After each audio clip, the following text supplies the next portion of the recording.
Hey guys, today I'm going to show you how to make a group chat on character.ai. First of all, open your character.ai website, sign in or log in with your account. From here, you have to tweak the URL bar a little bit, just a little bit. It's written as character.ai.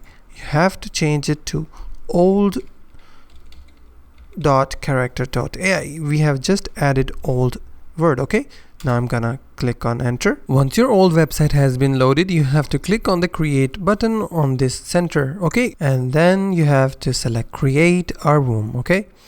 From here, you have to select the name of the room. For example, my first room. Add some characters. You can search some characters from here.